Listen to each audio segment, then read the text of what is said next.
আজকের এই ভিডিওতে আমি ডিসকাস করবো তোবা আই ড্রপের বিষয়ে। তোবা আই ড্রপ হচ্ছে একটা অ্যান্টিবায়োটিক আই ড্রপ। এই তোবা আই ড্রপে তোব্রামাইসিন নামের অ্যান্টিবায়োটিক থাকে, যা ব্যাকটেরিয়াল ইনফেকশন ট্রিটমেন্টের জন্য ব্যবহার করা হয়। এখন ডিসকাস করি তোব্রামাইসিনে কাম কিভাবে করে। তোব্রামাইসিনে ব্যাকটেরিয়ার প্রোটিন তৈরি হওয়াটা বন্ধ করে, যার ফলে ব্যাকটেরিয়া বাঁচতে পারে না। ফলে ইনফেকশন, ইনফ্লামেশন, চোখের লালচে ভাব, চোখের ব্যথা আদি ধীরে ধীরে কম হয়।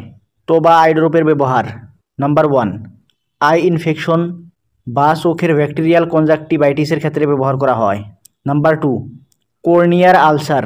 নাম্বার 3, সার্জারির পর ইনফেকশন প্রতিরোধ করার জন্য তোবা আই ড্রপ ব্যবহার করা হয়।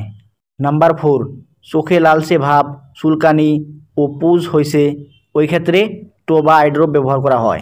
অ্যাডাল্ট ডোজ 2 ফোঁটা করে দিনে 3 থেকে 4 বার দেওয়া পারো। শিশুদের ক্ষেত্রে 2 বছরের উপরের শিশুদের জন্য 1 ফোঁটা করে দিনে 3 থেকে 4 বার দেওয়া পারো। 2 বছরের কম বয়স থাকা শিশুদের জন্য ডক্টরের পরামর্শ অনুযায়ী তোবা আই ড্রপ ব্যবহার করা উচিত।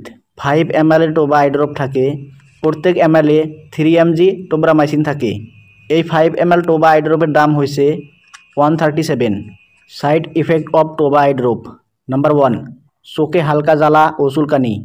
নাম্বার 2, চোখ লাল হওয়া। নাম্বার 3, ঝাপসা দেখা। নাম্বার 4, খুব কম ক্ষেত্রে অ্যালার্জি অথবা ব্যথা হওয়া। সতর্কতা: শিশুদের ক্ষেত্রে এই আই ড্রপ ব্যবহার করার আগে ডক্টরের পরামর্শ নেওয়া দরকার। গর্ভবতী মহিলা আর প্রেগনেন্সিত এই আই ড্রপ ব্যবহার করার আগে ডক্টরের পরামর্শ নেওয়া উচিত। তো এই ভিডিও জাস্ট এডুকেশনাল পারপোসে বানানো হয়েছে। যে কোনো ধরনের ট্রিটমেন্টের আগে ডক্টরের পরামর্শ নেওয়া উচিত। তো এটাই হচ্ছে আজকের ভিডিও। ভালো লাগলে লাইক দাও আর চ্যানেলটা সাবস্ক্রাইব